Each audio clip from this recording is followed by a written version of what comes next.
ज्ञात लगने वाले वैद्युत बल का मान। अब आप थोड़ा सा ध्यान दें, इसमें डायग्राम बनाने की जरूरत नहीं, केवल समझाने के लिए बता रहे। क्वेश्चन में क्या है कि एक द्विध्रुव है, ध्यान से समझ लीजिए, ये क्या है, इसका मध्य बिंदु यहाँ पर है, इसके मध्य बिंदु से r दूरी पर यहाँ पर एक आवेश रख दिया गया है। उस आवेश पर लगने वाले वैद्युत बल का मान ज्ञात करना है। आवेश पर वैद्युत बल कहाँ लगेगा, जब वो वैद्युत क्षेत्र में होगा। तो क्या यहाँ वैद्युत क्षेत्र है, सब लोग बोलो जल्दी। ये द्विध्रुव है ना, तो ये अक्ष पर स्थित बिंदु है, तो यहाँ वैद्युत क्षेत्र है कि नहीं है, सब लोग बोलो। स्पष्ट रूप से जानना चाहिए, यहाँ पर वैद्युत क्षेत्र है जिसकी दिशा इधर अभी हमने समझाया है ना। तो जब Q आवेश, ध्यान से समझना है कि जब Q आवेश वैद्युत क्षेत्र की तीव्रता E में रखा जाएगा तो उस पर लगने वाला वैद्युत बल का मान क्या होगा, E होगा। अब इस द्विध्रुव का द्विध्रुव आघूर्ण P है, ऐसा दिया हुआ है, तो E का मान सब लोग बोलो जल्दी से, सब लोग बोलो क्या होगा E का मान, K और 2P/R3। चलो फार्मूला फिर भूल रहे हो आप, कहा गया फार्मूला नहीं भूलना है। तो अक्षीय स्थिति में वैद्युत, अभी मैंने लिखा भी था, जस्ट 1 मिनट पहले लिखा था।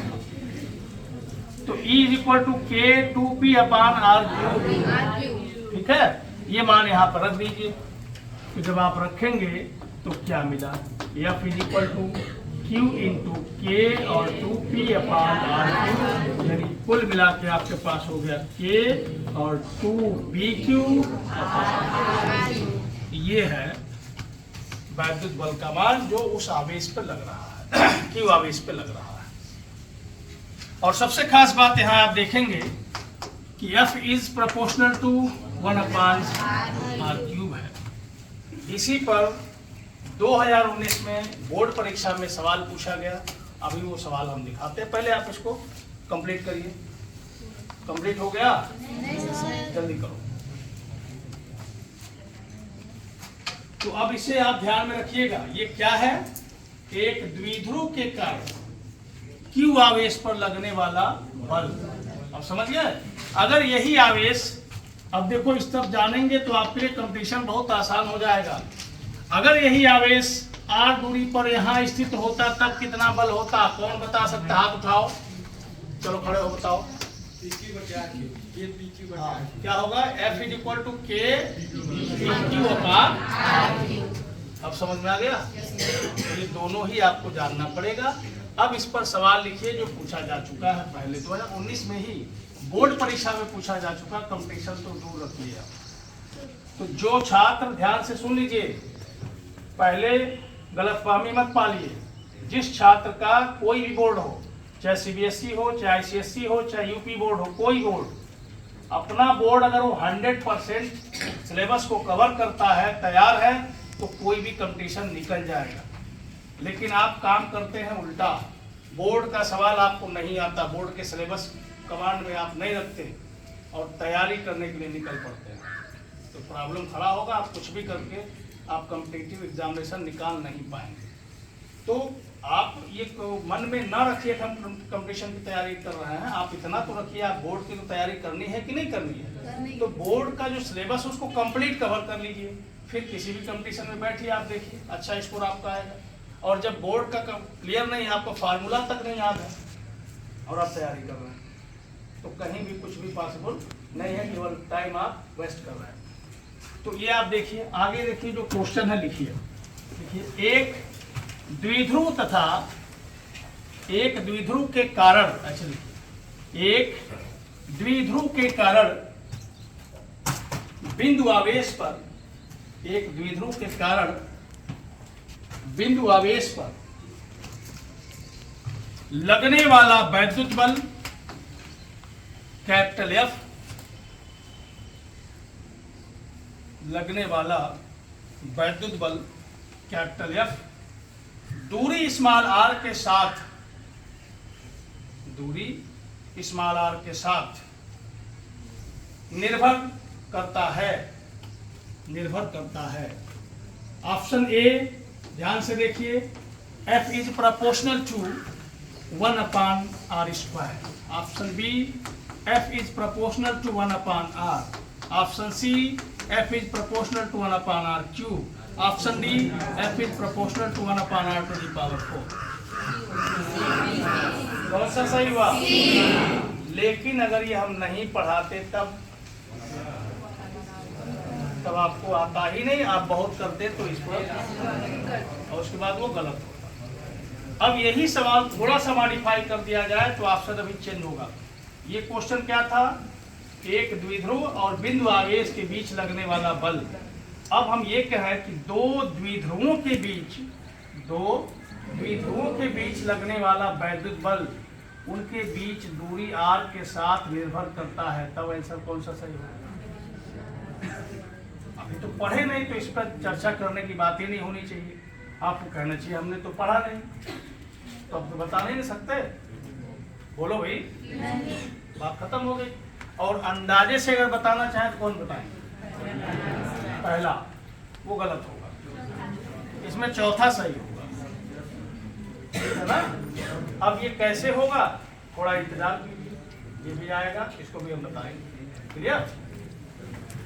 तो अब इसके बाद आप हेडिंग लिख दीजिए। कुछ एग्जाम्पल कर लेते हैं। देखिए, एक द्विध्रुव प्लस 5 माइक्रोकूलम एवं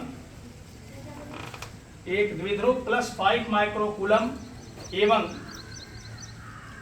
-5 माइक्रोकूलम आवेश से मिलकर बना है।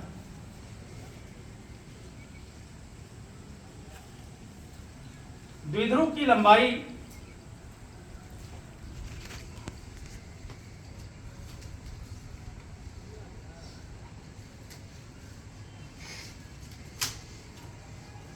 3 सेंटीमीटर है।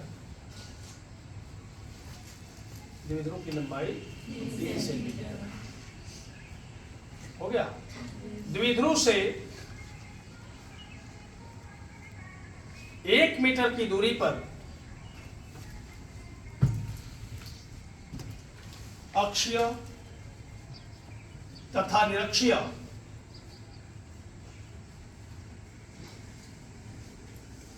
स्थिति में वैद्युत क्षेत्र की तीव्रता का मान ज्ञात कीजिए। वैद्युत क्षेत्र की तीव्रता का मान ज्ञात कीजिए। अब इस क्वेश्चन में क्या क्या दिया है? आवेश का परिमाण दिया है 5 माइक्रोकूलम। बोलो भाई, सब लोग देखें। अब इसको कूलम में चेंज करना होगा, क्या करेंगे बोलो? 5 × 10⁻⁻6। क्लियर? इसके बाद द्विध्रुव की लंबाई चाहिए 2L। द्विध्रुव की लंबाई कौन होता है? 2L। कितना दिया है? 3 सेंटीमीटर। अब इस 3 सेंटीमीटर को चेंज करेंगे मीटर में, कितने से गुणा होगा? -2 मीटर।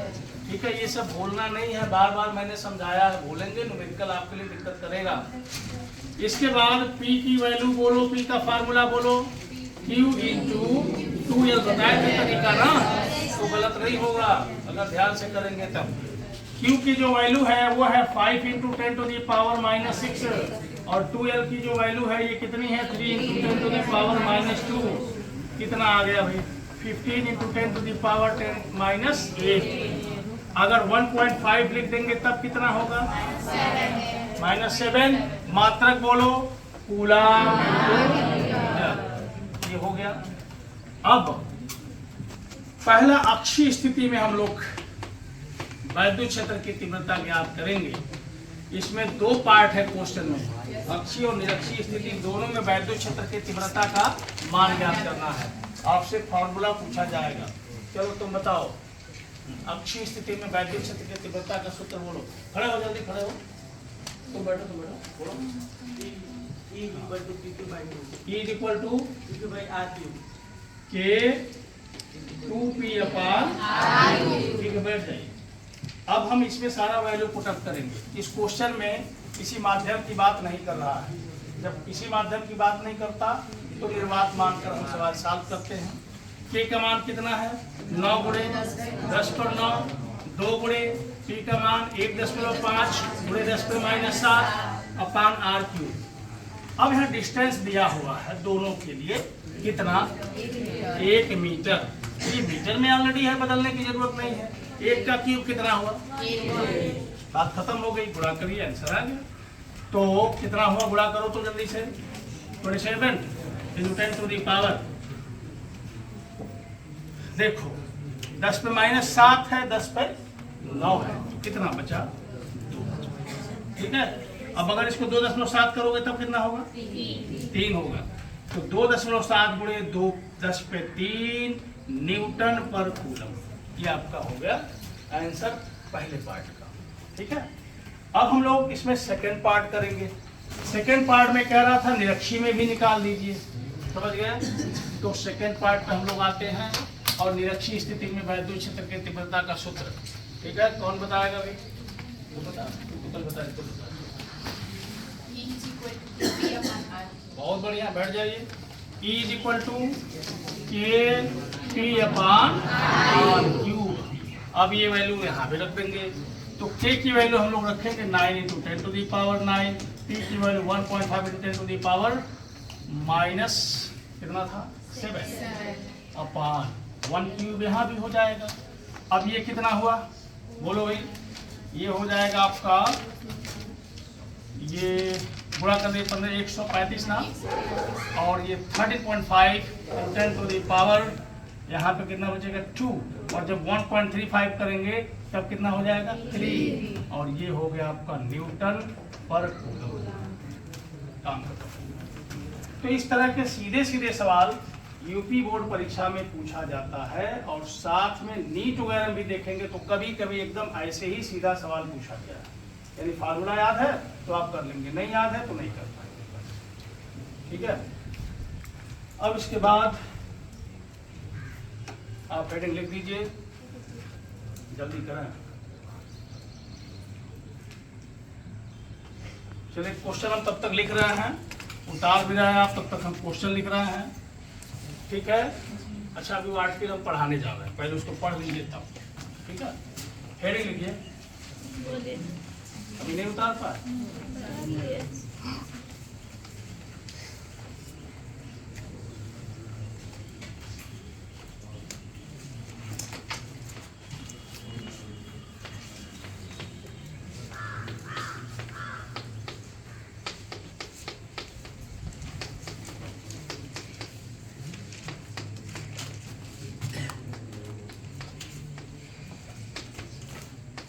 आप हेडिंग लिखिएगा, एक समान वैद्युत क्षेत्र में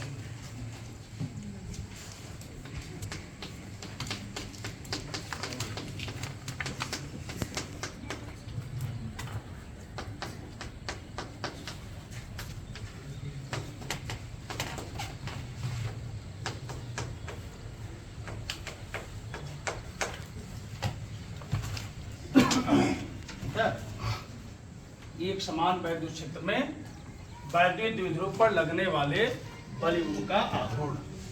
तुम वहां चलिए,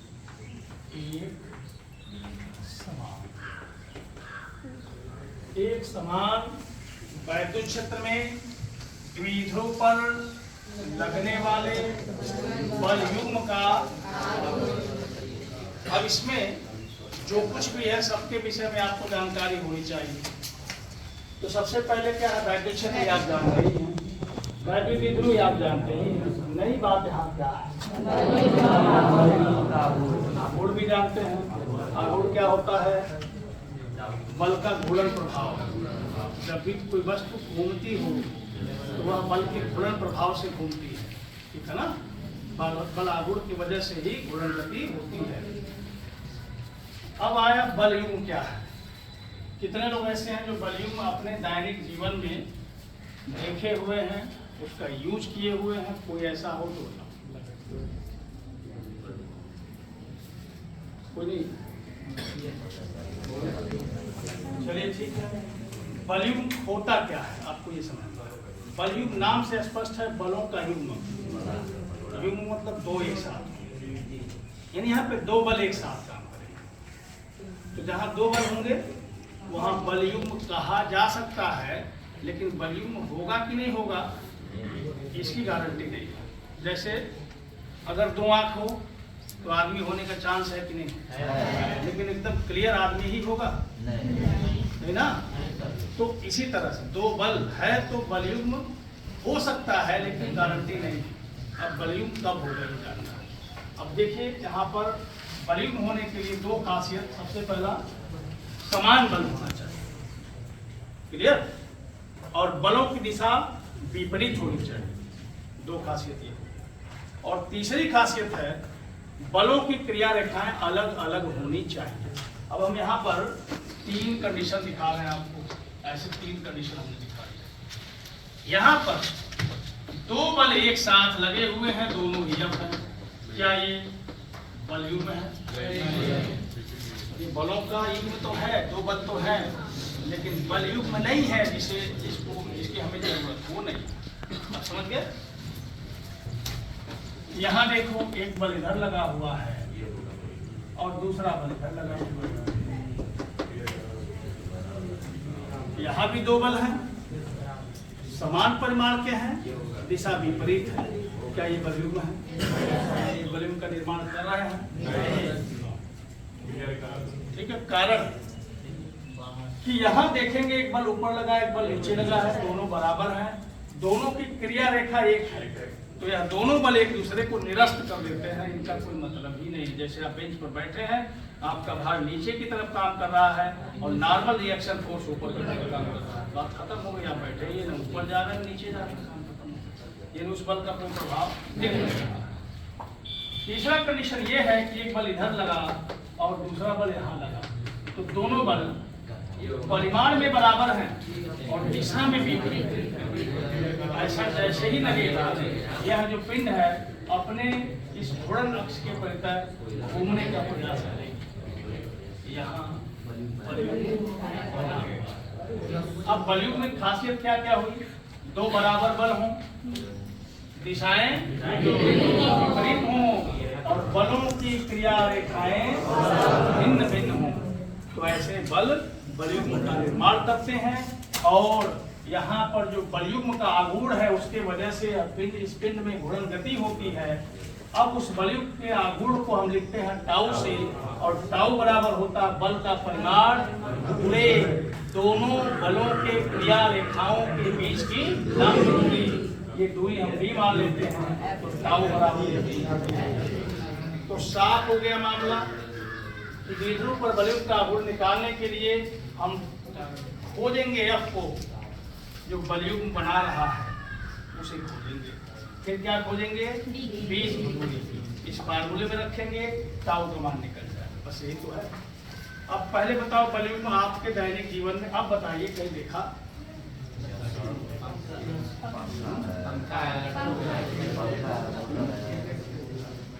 जैसे देखो ये चाक है, मान लो, ध्यान से समझो। अब इस चाक को मैं से घुमा रहा है, घुमा कि नहीं घुमा? क्या हुआ?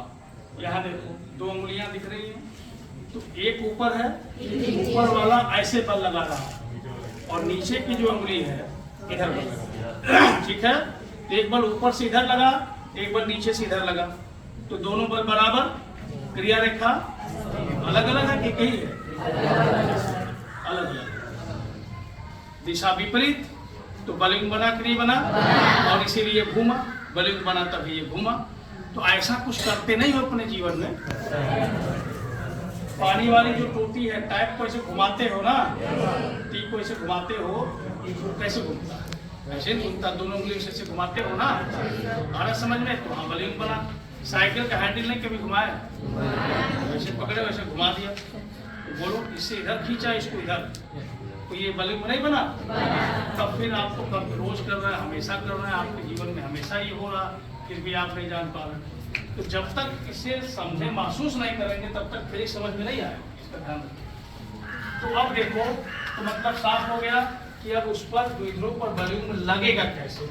अब इसके लिए और एक चीज यहाँ पे हमने जोड़ दिया, एक समान वैद्युत क्षेत्र, इस पर भी सवाल पूछा गया। एक समान वैद्युत क्षेत्र है तब क्या होगा, और असमान वैद्युत क्षेत्र है तब क्या होगा, दोनों पूछा हुआ।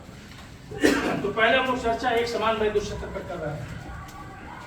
एक समान वैद्युत क्षेत्र बनाने का तरीका हमने आपको बताया था कि उसमें जो बल रेखाएं हैं उनके बीच की दूरी समान ही बनी रहेगी, ठीक है। तो एक समान वैद्युत क्षेत्र होगा। अगर दूरी बढ़ती घटती जा रही है तो इसका मतलब वो असमान वैद्युत क्षेत्र है। जहाँ दूरी कम हो जाएगी वहाँ पे वैद्युत क्षेत्र की तीव्रता का मान अधिक होगा या कम होगा, अधिक जाएगा। जहाँ डेंस हो जाएंगे अधिक हो जाएगा, जहाँ पे वो अधिक दूरी पर हो जाएंगे वहाँ पे कम होगा। लेकिन यहाँ पे हर जगह वैद्युत क्षेत्र बराबर है कि नहीं बराबर है। अब इसमें हम लोग मान लेते हैं कि एक द्विध्रुव है और वह जो द्विध्रुव है वो ऐसे स्थित है, इस तरह से वैद्युत क्षेत्र में है। और ऐसे का मतलब क्या, वैद्युत क्षेत्र की दिशा से थीटा कोण पर। इस द्विध्रुव का जो द्विध्रुव आघूर्ण है उसका डायरेक्शन किधर है आपको जानना होगा कि हमने माइनस क्यू आवेश मान लिया है, ध्यान दीजिए, और यहाँ पर प्लस क्यू आवेश मान लिया है। इसके सिरे को हमने यहाँ पे ए कहा और इसको कह लिया, ठीक है, समझ गए पूरी बात को। तो अब यहाँ पर एक आवेश है, तो थोड़ा सा हम कलर चेंज करें आवेश का तो थोड़ा सा दिक्कत आपकी खत्म होगी, बल क्लियर होने लगेगा। एक यहाँ है और दूसरा यहाँ, ठीक है ना, ये वाला, ठीक है। और ये प्लस क्यू आवेश है और ये जो है ये माइनस क्यू आवेश है। और वैद्युत क्षेत्र की तीव्रता ई है। तो अभी हमने बताया और कई बार बताया कि ई तीव्रता है, इसमें क्यू आवेश रख दिया जाए तो बल कितना लगेगा, Q इंटू ई लगेगा। कितना बल लगेगा, तो जैसे ही क्यू आवेश ई तीव्रता वाले क्षेत्र में रखा जाएगा उस पर बल कितना लगेगा, इस पर बल कितना लगेगा, Q इंटू ई लगेगा कि नहीं लगेगा, इस पर कितना लगेगा, क्योंकि उसी तीव्रता में ये दोनों ही है। अब दूसरी बात जो हमने बता रखा था, इस बल की दिशा धन आवेश पर बल की दिशा किधर होती है, बाहर से मतलब नहीं है। यहाँ पर अभी जो बता रहे हैं आप क्या बता रहे हैं, धन आवेश के कारण वैद्युत क्षेत्र के तीव्रता की दिशा आप बता रहे हैं। हमने पूछा कि वैद्युत क्षेत्र में क्यू आवेश रखा है तो उस पर बल की दिशा किधर होगी, धन आवेश है तो वैद्युत क्षेत्र की ओर, और ऋण आवेश है तो क्षेत्र के विपरीत। इस पर जो बल लगेगा उसका डायरेक्शन किधर होगा, वैद्युत क्षेत्र की दिशा में। समझे कि नहीं समझे, इस पर जो बल लगेगा वैद्युत क्षेत्र के विपरीत दिशा में। कुछ बात समझ में आया कि नहीं आया, दो बल लगे कि नहीं लगे, इस पर द्विध्रुव पर, दोनों का परिमाण बराबर है कि नहीं है, है। दिशा में विपरीत है, क्या क्रिया रेखाएं दोनों की एक ही है या फिर अलग अलग है, तो बलयुक्त बनाए कि नहीं बनाए। तो बलयुक्त का आघूर्ण निकालना होगा तो कैसे निकालोगे आप बताओ, बताया गया था बल का परिमाण और गुणे लिखा देता हूं, बल का परिमाण और गुणे दोनों बलों के क्रिया रेखाओं के बीच की लंब दूरी। तो लंब दूरी यही है ना, ये सी है, ये सी और बी यही है डी। दोनों बलों के देखो ये क्रिया रेखाएं हमने बनाया ना, इनके बीच की लंबिक दूरी यही डी ना हुआ। और ये बल कितना है, क्यू है, ये बल कितना है, क्यू है। तो ई तीव्रता वाले क्षेत्र में रखने पर द्विध्रुव के दोनों सिरों पर समान परिमाण का बल कौन लगता है, क्यू लगता है। और यही बलयुक्त का निर्माण चलता है। तो लिखा आपने, देखिए, माना एक द्विध्रुव प्लस क्यू एवं माइनस क्यू आवेश से बना है। एक द्विध्रुव प्लस क्यू एवं माइनस क्यू आवेश से बना है।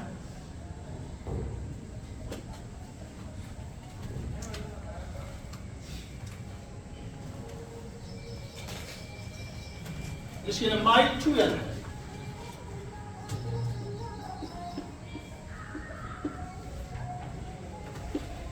इसकी लंबाई 2l है। द्विध्रुव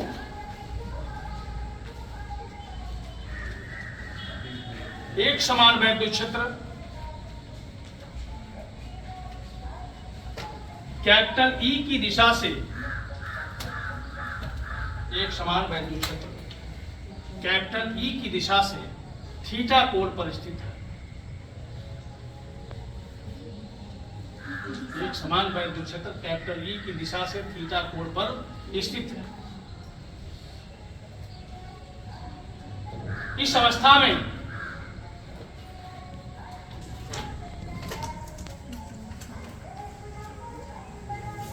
द्विध्रुव के दोनों सिरों पर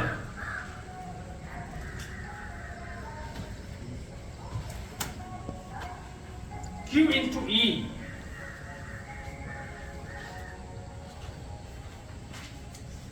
परिमाण के बल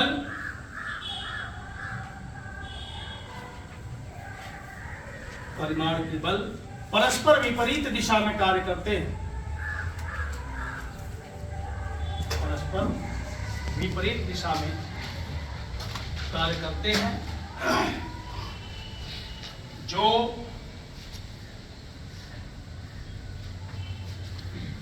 वॉल्यूम का निर्माण करते हैं,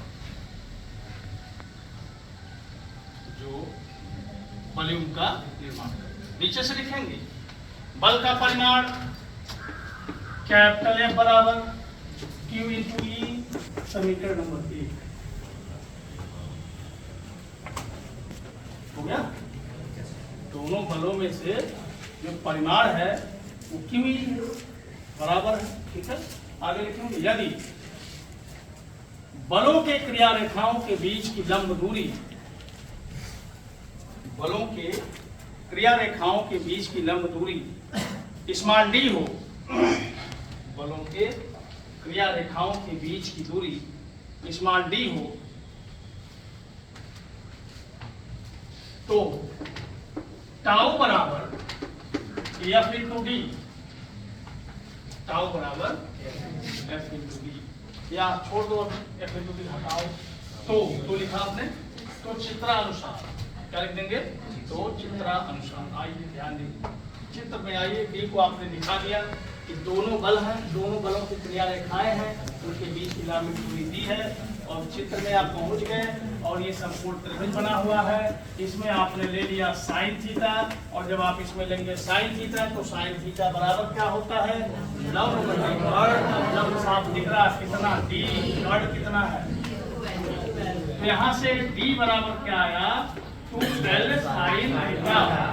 आगे ना, क्लियर। समीकरण नंबर 2।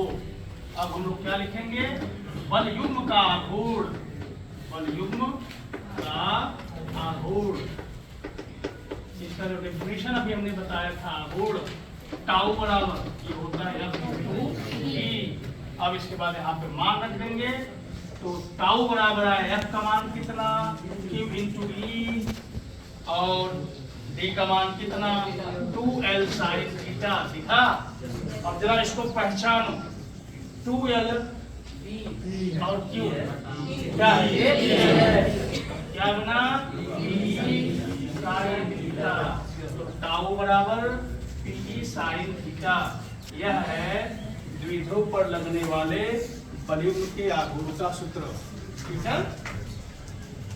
अब एक बात ध्यान दीजिए, आप बोलेंगे कि ए बी साइन थीटा, अगर ए और बी सदिश राशियां हैं तो ए बी साइन थीटा